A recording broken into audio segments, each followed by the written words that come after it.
ಹೊಕ್ಕನು ವನದಲೆಚ್ಚನು ಮೂಕದಾನವನ ಮುನಿನಿಕರ ಭಿನ್ನವಿದೆ ಕರುಣಾವನಧಿ ಶಂಭು ಕಿರಾತಮಯ ರೂಪಿನಲಿ ಹೊಕ್ಕನು ವನದಲೆಚ್ಚನು ಮೂಕದಾನವನ. ಋಷಿಗಳ ಪ್ರಾರ್ಥನೆಯಿಂದ ಕರುಣಾಸಾಗರನಾದ ಪರಮೇಶ್ವರ ಕಿರಾತ ರೂಪವನ್ನ ತಾಳಿ ಮೂಕ ಎಂಬತಕ್ಕಂಥ ಒಬ್ಬ ರಾಕ್ಷಸ ಅವನ್ನ ಸಂಹಾರ ಮಾಡ್ದ ಅಂತ. ಇಲ್ಲಿ ಕಿರಾತ ರೂಪವನ್ನು ಧರಿಸೋದಕ್ಕೆ ಮೂರು ಕಾರಣ.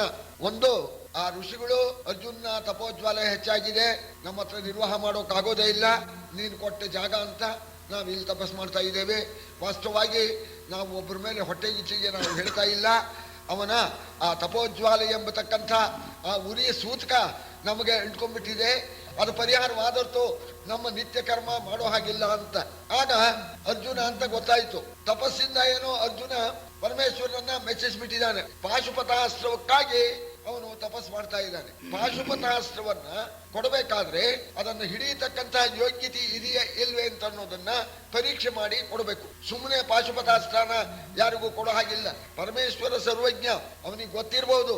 ಆದ್ರೆ ಲೋಕಕ್ಕೆ ಪಾರ್ಥನಿಗೆ ಪಾಶುಪತಾಸ್ತ್ರವನ್ನು ಹಿಡಿಯತಕ್ಕಂತಹ ಯೋಗ್ಯತೆ ಇದೆ ಅನ್ನೋದನ್ನ ತೋರಿಸ್ಬೇಕು. ಅದಕ್ಕೋಸ್ಕರ ಕಿರಾತ ರೂಪವನ್ನು ತಾಳಿ ಪಾರ್ಥನನ್ನ ಕೆಣಕಿ ಆ ಕಿರಾತ ರೂಪದಲ್ಲೇನೆ ಪಾರ್ಥನ ಪರಾಕ್ರಮವನ್ನ ಜಗತ್ತಿಗೆಲ್ಲ ತೋರಿಸಿಬಿಟ್ಟು ಆಮೇಲೆ ಪಾಶುಪತಾಸ್ತ್ರವನ್ನ ಕೊಡ್ತಾನೆ. ಆ ಸಂದರ್ಭದಲ್ಲೇನೆ ಮೂಕ ಅಂತ ಹೇಳಿಬಿಟ್ಟು ಒಬ್ಬ ರಾಕ್ಷಸ, ಅವನು ಶಿವಶಕ್ತಿ ವಿಷ್ಣು ಶಕ್ತಿ ಎರಡೂ ಸೇರಿದಾಗ ನನಗೆ ಮರಣ ಉಂಟಾಗಲಿ ಅಂತ ಕೇಳ್ಕೊಂಡಿದ್ದಾನೆ. ಅದು ಒಂದು ಉದ್ದೇಶ. ಆದ್ರಿಂದ ಕಿರಾತ ರೂಪವನ್ನ ತಾಳಿದಾನೆ. ಆ ಋಷಿಗಳಿಗೆಲ್ಲ ಸಮಾಧಾನ ಹೇಳಿದ, ನಮಗೆ ನಿತ್ಯ ವಿಧಿಗೆ ಲೋಪ ಆಗಿದೆ, ನಮಗೆ ಬೇರೆ ಜಾಗ ಕೊಡುವಂತ. ಬೇರೆ ಜಾಗ ಬೇಕಾಗಿಲ್ಲ, ಸುಮ್ಮನೆ ನೀವು ಗಲಾಟೆ ಮಾಡ್ತಾ ಬಂದ್ಬಿಟ್ರಿ, ನಿಮ್ಮ ತಂಟಿಗೆ ಅವನು ಬರೋನಲ್ಲ, ಅವನು ನಮ್ಮೋನು, ಅವನ್ನೇ ನಾವು ಎಬ್ಬಿಸಿಬಿಟ್ಟು ನಿಮ್ಮ ಜಾಗವನ್ನೇನೆ ನಿಮಗೆ ಕಾಯಂ ಆಗಿ ಮಾಡಿಕೊಡ್ತೇವೆ ಅಂತ ಹೇಳಿ ಆ ಪರಮೇಶ್ವರ ಆ ಋಷಿಗಳಿಗೆ ಸಮಾಧಾನ ಮಾಡಿ ಅವರನ್ನು ಕಳಿಸ್ತಾ ಇದ್ದಾನೆ. ಅರಿದೆ ನಾನು ಅಂಜದಿರಿ ನೀವು, ಉಯ್ಯಲ ಬರಿದೆ ತಂದಿರಿ ನಿಮ್ಮ ಗೆಲವಿಂಗೆರಗುವವನಲ್ಲ, ಬೇರಿಗುದಾದ ನಂಗವನೇ ಅರುಹಲೇಕೆ ಭವತ್ತಪೋವನ ನೆರೆ ನಿಮಗೆ ನಾನವನ ನೆಬ್ಬಿಸಿ ತೆರಗ ಮಾಡಿಸಿ ಕೊಡುವೆನು ಎಂದನು ನಗುತ ಶಶಿಮೌಳಿ. ಏಳಿ ನೀವಾಶ್ರಮಕ್ಕೆ ಹೋಗಿ ಷಡಾಳಿಸದು ಮುನಿವರನ ತಪವು, ಇನ್ನೇಳಿದಿಟ ಭಯವಿಲ್ಲವೆಂದು ಕರಾಂಬುಜವನಗಹಿ ಬೀಳುಗೊಟ್ಟನು ಸಕಲ ಮುನಿ ಜನಜಾಲವನು, ಬೀಳುಗೊಟ್ಟನು ಸಕಲ ಮುನಿ ಜನಜಾಲವನು, ಕರೆಭೂತನಿಕರವ ಮೇಳವಿಸಹೇಳೆಂದು ನಂದೀಶ್ವರಗೆ ನೇಮಿಸಿರ. ಹೋಗಿ ನೀವು ಆಶ್ರಮಕ್ಕೆ. ಇನ್ನು ಅರ್ಜುನ್ ಆ ತಪಸ್ಸು ಇನ್ನು ಕ್ರೂರವಾಗಿ ನಿಮಗೇನು ತೊಂದರೆ ಕೊಡೋದಿಲ್ಲ, ಅವನನ್ನ ನಾನು ಎಬ್ಬಿಸಿಬಿಟ್ಟು ನಾನು ಕಳಿಸಿಕೊಡ್ತೇನೆ, ನೀವು ಹೋಗಿ ಅಂತ ಹೇಳಿ ತನ್ನ ಆ ಕಮಲವನ್ನ ಎತ್ತಿ ಆ ಋಷಿಗಳಿಗೆಲ್ಲ ಭರವಸೆ ಕೊಟ್ಟ. ಋಷಿಗಳೆಲ್ಲರೂ ಕೂಡ ಪರಮೇಶ್ವರನಿಗೆ ನಮಸ್ಕಾರ ಮಾಡಿ ತಮ್ಮ ತಮ್ಮ ತಪೋವನಕ್ಕೆ ಹೋದ್ರು. ಆಮೇಲೆ ಪರಮೇಶ್ವರ ನಂದಿಕೇಶ್ವರನನ್ನು ಕರೆದು ಭೂತಗಣಿಗಳಿಗೆಲ್ಲ ಹೇಳಪ್ಪ, ಬೇಟೆಗೆ ಹೋಗಬೇಕು, ಆದ್ರಿಂದ ಎಲ್ಲ ಬೇಟೆಗೆ ತಕ್ಕಂಥ ವೇಷಗಳನ್ನ ಧರಿಸಬೇಕು ಅಂತ ನಂದಿಕೇಶ್ವರನಿಗೆ ಆಜ್ಞೆ ಮಾಡಿದ್ದಾನೆ. ಅರಸ ಕೇಳೈ ಬೇಂಟೆಯಂದೀಶ್ವರನ ಕಟಕದೊಳೊದರಿದುದು ಡಂಗುರದನಿ, ದಾವರದೊಳೈದಿತು ನಿಖಿಲ ಭುವನವನು, ಪರಮ ಕರುಣಾ ಸಿಂಧು ಭಕ್ತನ ಹೊರೆವ ಭರದನಿ, ಭೂರಿ ಮೃಗಯ ಚರಣೆಗೋಸುಗ ಶಬರವರ ರೂಪದಲ್ಲಿ ರಂಜಿಸಿದ. ನಂದಿಕೇಶ್ವರ ಡಂಗ್ರ ಹೊಡಿಸ್ಬಿಟ್ಟ. ನಮ್ಮ ಸ್ವಾಮಿ ಭೇಟಿಗೆ ಹೋಗ್ತಾನೆ. ಎಲ್ಲರೂ ಕೂಡ ಆ ಭೇಟಿಗೆ ತಕ್ಕಂಥ ಸಾಮಗ್ರಿಗಳನ್ನೆಲ್ಲ ತೆಗೆದುಕೊಂಡು ಎಲ್ಲ ಕಿರಾತ ರೂಪದಿಂದ ಬರತಕ್ಕದ್ದು ಪರಮಾತ್ಮನ ಸೇವೆಗೆ ಅಂತ ಡಂಗ್ರ ಹೊಡೆದ್ಬಿಟ್ಟ. ಆ ಡಂಗರದ ಧ್ವನಿ ಎಲ್ಲಾ ಲೋಕಕ್ಕೂ ವ್ಯಾಪಿಸ್ಬಿಡ್ತಂತೆ. ಅಯ್ಯ ಜನಮೇಜಯ, ಭಕ್ತನಾಗಿರ್ತಕ್ಕಂಥ ಅರ್ಜುನನ್ನ ಕಾಪಾಡಬೇಕು, ಅರ್ಜುನಿಗೆ ಪಾಶುಪತಾಸ್ತ್ರ ಕೊಡಬೇಕು, ಅರ್ಜುನನ್ನ ಪರೀಕ್ಷೆ ಮಾಡಬೇಕು ಅನ್ನೋ ಉದ್ದೇಶದಿಂದ ಕರುಣಾಸಾಗರನಾಗಿರ್ತಕ್ಕಂಥ ಪರಮೇಶ್ವರ ಕುತ್ಸಿತವಾಗಿರ್ತಕ್ಕಂಥ ಕಿರಾತ ರೂಪವನ್ನ ತಾಳಿದ ಅಂತ, ಬೇಡರ ರೂಪವನ್ನ ತಾಳಿದ್ದಾನೆ. ತೆಗೆದು ತಲೆಮಾಲೆಯನ್ ಹಸುರಂಗಿಗಳ ತೊಟ್ಟನು, ಸುತ್ತು ಬರೆಹೀಲಿಗಳ ಹರಗಿನ ಪಾರಿವದ ಚಂದನವನಳವಡಿಸಿ, ಬಿಗಿ ಜಡೆಯ ಶಶಿಮುಖಕ್ಕೆ ಪತ್ರಾಳಿಗಳ ಕಟ್ಟಿ, ಬಿಗಿ ಜಡೆಯ ಶಶಿಮುಖಕ್ಕೆ ಪತ್ರಾಳಿಗಳ ಕಟ್ಟಿ, ಕಿರಾತ ವೇಷದ ವಿಗಡ ದೇವರ ದೇವ ಕೊಂಡನು ಚಾಪ ಮಾರ್ಗಣವ. ದೇವೋತ್ತಮ ಬ್ರಹ್ಮಾಂಡ ನಾಯಕ ಪರಮೇಶ್ವರ ಕಿರಾತ ರೂಪವನ್ನು ತಾಳ್ಬಿಟ್ಟಿದ್ದಾನೆ. ಸರಿಯ ಹಸುರಂಗಿಯನ್ನು ಹಾಕೊಂಡಿದ್ದಾನೆ, ಹಸುರು ಚಲ್ಲಣ ಹಾಕೊಂಡಿದ್ದಾನೆ, ಬೇಟೆಯ ಆ ವೇಷವನ್ನ ಧರಿಸಿದ್ದಾನೆ, ರುಂಡಮಾಲೆಯನ್ನ ತೆಗೆದು ಬಿಟ್ಟು ತಲೆಗೆ ರುಮಾಲನ್ನ ಸುತ್ಕೊಂಡಿದ್ದಾನೆ. ಹಾಗೂನು ತನ್ನ ಜಡೆಯಲ್ಲಿರ್ತಕ್ಕಂಥ ಚಂದ್ರನ ಮರೆ ಮಾಡಬೇಕು ಅಂತ ಹೇಳಿ ಅದಕ್ಕೆಲ್ಲ ಪತ್ರಾವಳಿ ಎಲೆಗಳನ್ನ ಸುತ್ತಬಿಟ್ಟಿದ್ದಾನೆ. ಕಾಣದ ಹಾಗೇನೆ ಭಕ್ತರನ್ನ ಕಾಪಾಡಬೇಕು ಅಂತ ಕಿರಾತ ವೇಷ ತಾಳಿ ಕೈಯಲ್ಲಿ ತನ್ನ ಪಿನಾಕ ಧನಸ್ಸು ಮತ್ತು ಬಾಣ ಇದನ್ನ ತಗೊಂಡ ಅಂತ ಚಂಪುಕಾರ ಒಳ್ಳೆ ಸ್ವಾರಸ್ಯವಾಗಿ ಹೇಳ್ತಾನೆ. ಪರಮೇಶ್ವರ ಕಿರಾತನಾಗಲಿಕ್ಕೆ ಸ್ವಲ್ಪವೂ ಶ್ರಮ ಪಡ್ಲಿಲ್ಲ. ಶಬರತ್ವಜುಷು ವರಸ್ಯ ಪುಂಸಃ ಶಶಿಖಂಡಾನ್ನು ಶಕಾರ ಸಂವಿಧಾನಂ ಭಜತಿ ಸ್ಮ ತದಾ ಶಿಖಂಡ ಭಾವಂ ಭಗವನ್ ಮಸ್ತಕ ಭೂಷಣಂ ಯದೇಶಃ ಅಂತ. ಪರಮೇಶ್ವರ ಹೇಗಿದ್ದಾನೆ ಅಂತಂದ್ರೆ ವರಪುರುಷ ಶಶಿಖಂಡ ಮೌಳಿ. ಆ ಶಾ ಇದೆಯಲ್ಲ ಶಕಾರನ ಹಿಂದಕ್ಕೆ ಹಚ್ಕೊಂಡ್ಬಿಟ್ಟ. ಈಗ ಏನಾಯ್ತು? ಶವರ ಪುರುಷ. ಶಾ ಈ ಶಿ ಹೋಗ್ಬಿಟ್ಟಿದೆಯಲ್ಲ ಶಾ, ಅದರಿಂದ ಶಿಖಂಡ ಮೌಳಿ ಅಂತ. ಶಬರ ಪುರುಷ ವಾ ಬ ಎರಡು ಒಂದೇ. ಶಬರ ಪುರುಷ ಶಿಖಂಡ ಮೌಳಿ ಅಂತ. ಈ ಬೇಟೆಗಾರರು ರುಮಾಲ್ ಸುತ್ಕೊಂಡು ಆ ರುಮಾಲಿಗೆ ನವಿಲಗಿರಿ ಸಿಕ್ಕಿಸ್ಕೊಳ್ತಾರೆ. ಶಿಖಂಡ ಅಂದ್ರೆ ನವಿಲಗಿರಿ, ಶಶಿಖಂಡ ಅಂದ್ರೆ ಚಂದ್ರನ ಖಂಡ. ಮುಂಚೆ ಶಶಿಖಂಡನಾಗಿದ್ದ, ಈಗ ಶಿಖಂಡನಾಗ್ಬಿಟ್ಟ. ವರಪುರುಷನಾಗಿದ್ದ, ಶಾ ಹಿಂದೆ ಕಚ್ಕೊಂಡ್ಬಿಟ್ಟ, ಶಬರ ಪುರುಷ ಆಗ್ಬಿಟ್ಟ ಅಂತ. ಪರಮೇಶ್ವರ ಯಾವಾಗ್ಯೆ ಕಿರಾತ ರೂಪವನ್ನು ತಾಳಿದ್ನೋ ದೇವಿ ಆ ಕೂಡ್ಲೇನೆ ದೇವನನು ರೂಪದಲ್ಲಿ ನಿಂದರು ದೇವಿಯರು, ಗುಹ ಗಣಪತಿಗಳೆಲ್ಲ ವಿನೋದವ ನೋಡಿ ಧರಿಸಿದರು ಒಲಿದು ಶಾಬರವ. ಆ ವಿಗಡ ನಂದೀಶ ವೀರಕ ದೇವಲಕ ರೇಣುಕ ಮಹೋದರ ದಾವ ಶಿಖಿಮುಖ ವೀರಭದ್ರಾದ್ಯಖಿಲ ಭೂತಗಣ ಎಲ್ಲ ವಿನೋದವ ನೋಡಿ ಧರಿಸಿದರು ಒಲಿದು ಶಾವರವ. ಯಾವ ರೀತಿ ಇದಾನೋ ದೇವನ ಅನುರೂಪವಾಗಿ ಗೌರಿ ದೇವಿಯರು ನಿಂತರು ಅಂತ. ಪರಮೇಶ್ವರ ಶಬರನಾದ, ದೇವಿ ಶಬರಿ ಆಗ್ಬಿಟ್ಟಿದ್ದಾನೆ. ಗುಹ ಗಣಪತಿ ನೋಡಿದ್ರು, ಅಪ್ಪ ಅಮ್ಮ ಕಿರಾತರಾಗ್ಬಿಟ್ಟಿದ್ದಾನೆ, ನಾವು ಕಿರಾತರಾಗ್ಬಿಡೋಣ, ಯಾಕೆ ಕೇಳೋದು ಬೇಡ ಅಂದ್ರು. ಅವರು ಕಿರಾತರಾಗ್ಬಿಟ್ರು. ಗಣಪತಿನೂ ಗುಹನು ಕಿರಾತರಾಗ್ಬಿಟ್ರು.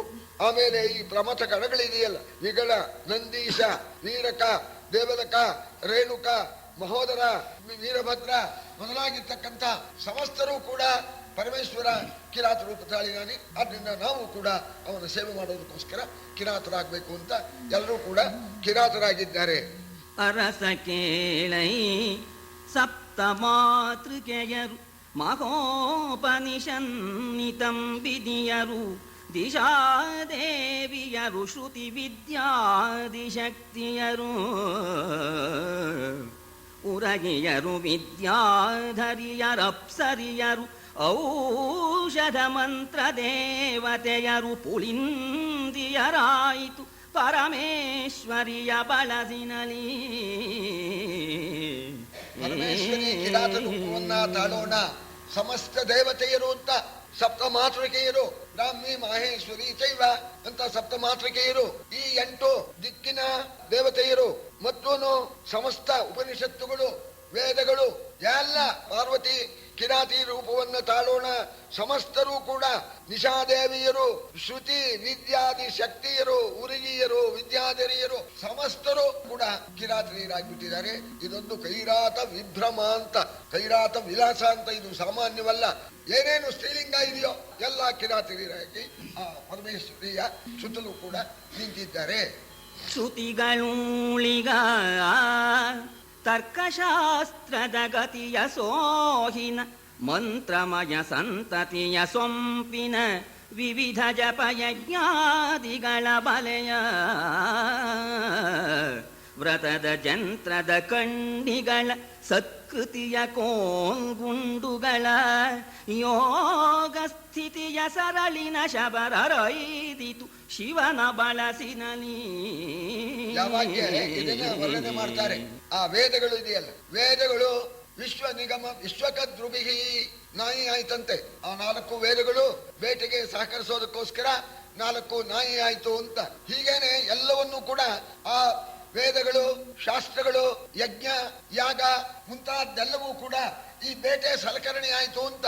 ಒಬ್ಬ ಬೇಟೆಗಾರನಿಗೆ ಏನೇನು ಬೇಕು ಅಂತಂದ್ರೆ ಕಲ್ಗುಂಡ್ ಬೇಕು, ಬಲೆ ಬೇಕು, ದೊಡ್ಡ ಬಲೆ, ಪುಟ್ ಬಲೆ, ಆಮೇಲೆ ಮೇಣದಂಟು, ಆ ಮೃಗ ಕಾಲಿಟ್ಕೊಂಡ್ರೆ ಅದು ಅಂಟ್ಕೊಳ್ಳೋ ಹಾಗೆ ಮೇಣದಂಟುಗಳು ಇವೆಲ್ಲ ಬೇಕು. ಮತ್ತು ನಾನಾ ವಿಧವಾಗಿರ್ತಕ್ಕಂಥ ಬಾಣಗಳು, ದೊಣ್ಣೆ ಹೊಡೆಯೋದಕ್ಕೆ ಎಲ್ಲವೂ ಆಯ್ತು ಅಂತ. ಒಟ್ಟಿನ ಮೇಲೆ ಈ ಯಜ್ಞಯಾಗಾದಿಗಳು, ವೇದಗಳು, ಶಾಸ್ತ್ರಗಳು ಮುಂತಾದೆಲ್ಲವೂ ಕೂಡ ಈ ಬೇಟೆಯ ಸಲಕರಣೆಗಳಾಗಿ ಪರಮೇಶ್ವರನ ಸೇವೆ ಮಾಡೋದಕ್ಕೆ ಸಿದ್ಧವಾಗಿವೆ. ಸೋಹಿದೊಡೆ ದೆಸೆ ದೆಸೆಗೆ ಕಾಯ್ದುದು ಮೋಹದ ಮಡಂಭಾದಿ ಮೃಗದದಿ ತೋಹಿನಲಿ ಬಿದ್ದುದು ಮಹಾಪಾತಕ ಮಧೇ ಭಜಯ ದೋಹದೀಘಾ ಮೃಗವು ಅಸೂಯ ವರಾಹ ಸಂಕೀರ್ಣೋಪಪಾತಕ ದೇಹವಳಿದವನಂತವದರುಣು ಶಿವನ ಬೇಂಟೆಯಲಿ. ಬೇಟೆ ಆಡಿದಾಗ ಬಿದ್ದಿದ್ ಮೃಗ ಯಾವುದಪ್ಪ?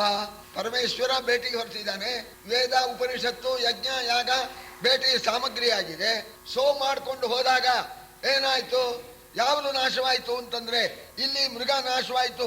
ಯಾವ ಮೃಗಗಳು ಅಂದ್ರೆ ದಂಭಾದಿ ಮೃಗತತಿ, ದಂಭ, ಅಹಂಕಾರ ಮುಂತಾಗಿರ್ತಕ್ಕಂಥ ಆ ಮೃಗಗಳೆಲ್ಲವೂ ಕೂಡ ನಾಶವಾಯ್ತು ಅಂತ. ಮಹಾಪಾತಕ ಮಧೇಬಚಯ, ಮಹಾಪಾತಕ, ಪಂಚಮಹಾಪಾತಕವೆಂಬತಕ್ಕಂಥ ಮದ್ದಾನೆಗಳು ಎಲ್ಲ ಪ್ರಾಣ ಕಳ್ಕೊಂಡು ಬಿದ್ದೋಯ್ತು.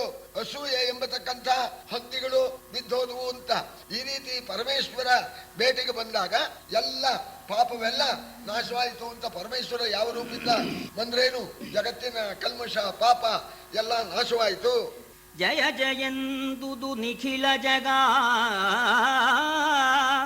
ಶ್ರುತಿ ಜಯ ಛಡಾಳಿಸಿ ಹೊಗಳುತ್ತಿದ್ದುದು ನಯನ ಗೋಚರವಾಯಿತು ಸಾಕ್ಷಾತ್ ಪರಮ ಶಿವ ತತ್ವ.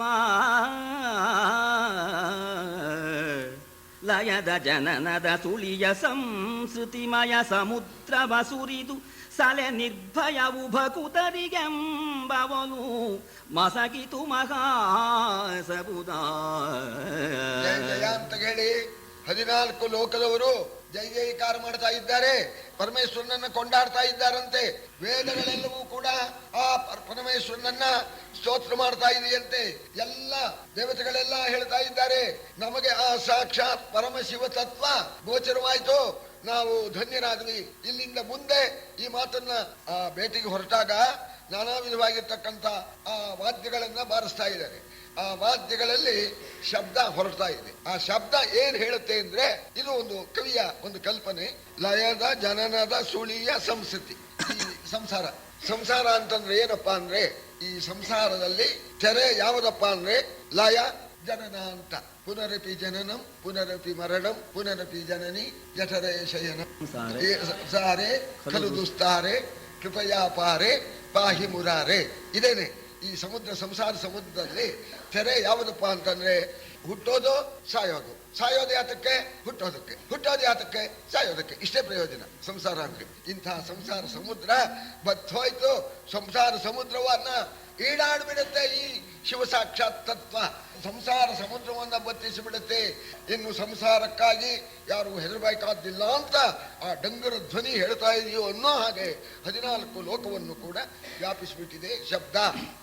ಹೇಳುವೊಡೆ ರೋಮಾಂಚನವನೇ ಕೇಳು ನೃಪ, ಕೈಲಾಸವಾಸಿಯ ಲೀಲೆಯನು ಕೇಳು ನೃಪ, ನಿಜ ಭಕ್ತ ಜನ ಸಂದರ್ಶನಾರ್ಥವಲೇ ಆಳು ನಡೆ ತಂದು ಇಂದ್ರಕೀಲದ ಶೈಲವನು ಬೆರೆಸಿತು, ಮಹಾದ್ಭುತರೇಳಿಗೆಯನೇನೆಂಬೆನೈ ಕೈರಾತ ವಿಭ್ರಮವಾ. ಕೈರಾತ ವಿಭ್ರಮ ಇದೊಂದು ವಿಲಾಸ ಅಂತ ಪರಮಾತ್ಮನ, ಇದೊಂದು ಲೀಲಾ ವಿಲಾಸ. ಈ ಕಿರಾತ ರೂಪವೆಂಬತಕ್ಕಂಥದ್ದು ಅಂತ ರೋಮಾಂಚವಾಗ್ಬಿಡುತ್ತೆ, ಹೇಳೋದಕ್ಕೆ ಸಾಧ್ಯವಿಲ್ಲ. ಕೈಲಾಸವಾಸಿಯ ಈ ಕಿರಾತ ರೂಪಿನ ವೈಭವನ್ನ ವರ್ಣನೆ ಮಾಡ್ತೇನೆ ಕೇಳಪ್ಪ ಅಂತ ಹೇಳಿ ಆಗ ಪರಮೇಶ್ವರನ ಕಿರಾತನ ಅಪ್ಪಣೆಯಂತೇನೆ ಸಮಸ್ತ ಈ ಪ್ರಮಥ ಗಣಾದಿಗಳು ಎಲ್ಲ ಕಿರಾತ ರೂಪ ತಾಳಿದ್ರಲ್ಲ ಎಲ್ಲ ಬಂದ್ಬಿಟ್ಟಿದಾರಂತೆ. ಒಬ್ರು ಉಳಿದೇ ಇಲ್ಲ.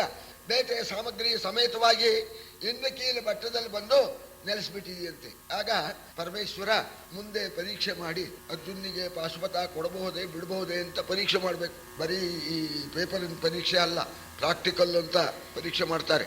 ಅದನ್ನು ಮಾಡಿಯೇ ಕೊಡೋದು. ಡಿಗ್ರಿ ಕೊಡಬೇಕಾದ್ರೆ ಅರ್ಜುನ ತಪಸ್ಸಿಂದ ಏನೋ ಮೆಚ್ಚಿಸಿಬಿಟ್ಟಿದ್ದಾನೆ. ಮುಂದೆ ಪಾಶುಪತ ಕೊಟ್ರೆ ಹಿಡಿಯೋ ಯೋಗ್ಯತೆ ಇದೆಯೋ ಇಲ್ಲೋದನ್ನು ಪರೀಕ್ಷೆ ಮಾಡಬೇಕು. ಸರಿ, ಆಗ ಅರ್ಜುನ ತಪಸ್ಸು ಮಾಡ್ತಕ್ಕಂಥ ಜಾಗಕ್ಕೆ ಪಾರ್ವತಿಯನ್ನು ಕರ್ಕೊಂಡು ಪರಮೇಶ್ವರ ಹೋದ. ನೋಡು ದೇವಿ ತಪಸ್ಸು ಮಾಡ್ತಾ ಇದ್ದಾನೆ ನಮ್ಮ ಪಾರ್ಥ ಪಾಶುಪತಕ್ಕಾಗಿ ನೋಡು ಅಂತ ಹೇಳಿ ದೇವಿಯನ್ನು ಕರ್ಕೊಂಡು ಹೋಗಿದ್ದಾನೆ. ಅಂದ್ರೆ ಕಿರಾತ ರೂಪದಲ್ಲೇ ಇದ್ದಾರೆ. ಕಿರಾತರು ಬಂದು ನೋಡಿದ್ರಂತೆ. ಗೌರಿ ನೋಡಿದ್ಲಂತೆ ಅರ್ಜುನನ್ನ. ಅಪಾದಲಂಬಿ ಜಟಂ ಆತಪ ಮಾತ್ರ ಭಕ್ಷಂ ಊರ್ಧ್ವೀಭವದ್ಭುಜಮುದಾರ ತಪಕೃಶಾಂಗಂ. ಅಪಾದಲಂಬಿ ಜಟಂ ತಪಸ್ಸು ಮಾಡ್ತಕ್ಕಂಥ ಕಾಲಕ್ಕೆ ಜಟೆ ಹಿಂದೆಡೆಯಿಂದ ಕಾಲಿನವರೆಗೆ ಬೆಳೆದು ಬಿಟ್ಟಿದೆಯಂತೆ. ಅಪಾದಲಂಬಿ ಜಟ ಊರ್ಧ್ವಬಾಹುಂ 2 ತೋಳುಗಳನ್ನು ಕೂಡ ಮೇಲಕ್ಕೆ ಎತ್ಕೊಂಡ್ಬಿಟ್ಟಿದಾನಂತೆ.